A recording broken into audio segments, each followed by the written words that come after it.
नमस्कार मंडळी, कसे आहात तुम्ही? मराठी सिनेसृष्टीच्या इतिहासात 100 कोटी कमवणारा पहिला सिनेमा सैराटला 10 वर्ष पूर्ण झाली. सिनेमाची कथा उत्तम होती तर शेवट मन हेलावणारा होता. विशेष म्हणजे यातील मुख्य कलाकार हे गावातील साधी मुलं होती.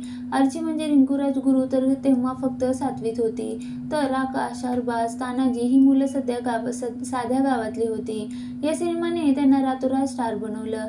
सिनेमातील अजय अतुलची गाणी आजही लोकांच्या ओठावर आहे. इतकंच नाही तर सिनेमाचा हिंदी रिमेकही बनला.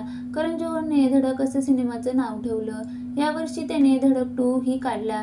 सैराट 2 येणार का, कधी येणार असे अनेक प्रश्न लोक विचारतात. आता दिग्दर्शक नागराज मंजुळे यांनी त्याचं उत्तर दिलं आहे. स्क्रीनला दिलेल्या मुलाखतीत नागराज मंजुळे म्हणाले, मी जेव्हा सैराट लिहायला घेतला होता तेव्हा मी हाच विचार करत होतो की दरवेळी सिनेमात दाखवलेलं प्रेम खऱ्या आयुष्यात तसं नसतंच. खऱ्या आयुष्यात प्रेमात येणाऱ्या अडचणी मी आहेत तशा सिनेमात दाखवल्या. मला काही वेगळं बनवायची गरज भासली नाही.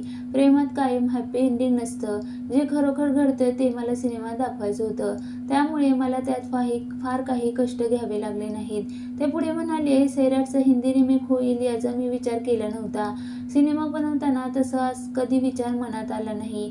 सैराटला धडक 2 कडून प्रेरणा घ्यायची गरज नाही. सैराट आहे त्याचा दुसरा भाग बनेल. ती कहाणी तिथेच संपली होती असं मला वाटायचं. पण अनेकदा लोकांना सिनेमा आवडतो तेव्हा त्यात पुढे काय होणार हेही पाहायचं असतं. जसं की लोक मला फॅन्ड्रीबद्दल विचारतात, फॅन्ड्री 2 का नाही बनवला? सैराट आला, लोक फॅन्ड्रीबद्दल विसरले. सैराट 2 बद्दल आजही लोक विचारत राहतात. कधी कधी वाटतं की आजूबाजूला बऱ्याच गोष्टी आहेत ज्या सांगितल्या जाऊ शकतात. मी त्याबद्दल विचार केलाच नव्हता.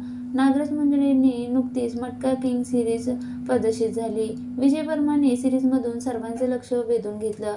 तसंच यामध्ये सई, सिद्धार्थ, कृतिका मुख्य भूमिकेमध्ये होत्या. काही दिवसापूर्वी नागराज यांचा बहुप्रतीक्षित खाशाबा सिनेमाचा टीझर आला. यामध्ये मुख्य भूमिकेत नक्की कोण आहे याची उत्सुकता आणखीनच ताणली.